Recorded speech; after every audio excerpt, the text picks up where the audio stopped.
ايه يا حلوين، يا رب تكونوا بألف خير. وحشني جدا جدا، وكل موسم مدارس وانتوا كويسين. انا زيكم صحيت الصبح كده لقيت الجو مصفر كده الساعة 6:30 الصبح، مش عارفة ليه وايه السبب. واللي بيسألني ايه التراب اللي في وشك دي مدرسة. انا ساكنة وفي وشي مدرستين وما ادراكوا بقى، يعني طابورين وكل حاجة اتنين بالظبط. المهم بقى ان انا صحيت ولقيت الجو مصفر كده، فقلت لازم اصوره بجد معاكم عشان انتوا وحشني. مش بنزل لكم محتوى بقالي كتير، فقلت لازم ادردش معاكم واقول لكم كلمتين.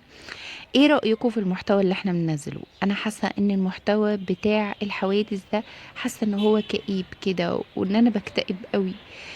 فمش عارفة، بفكر ان احنا نقلب شوية على تنمية بشرية كده وتشجيع، بما ان خلاص فاضل 3 شهور والسنة تخلص. كل سنة وانتوا طيبين. حابة اقول لكم بقى، ده مش بنترست، انا ساكنة في الدور الاخير، فالمنظر ده بيبقى بجد فوق البلكونة عندي على طول. بجد بيبقى حاجة حلوة قوي قوي. انا بحب منظر السماء جدا. فسبحان الله بجد على خلقه البديع.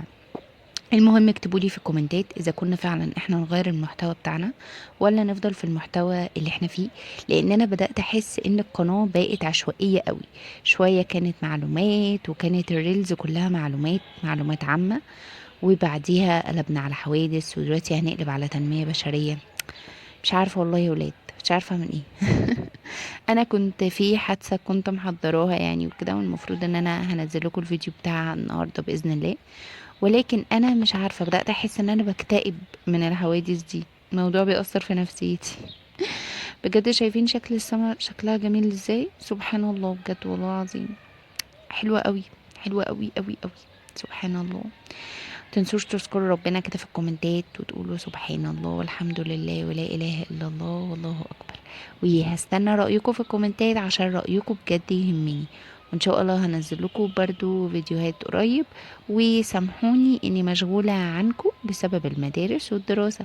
هتوحشوني كتير. باي.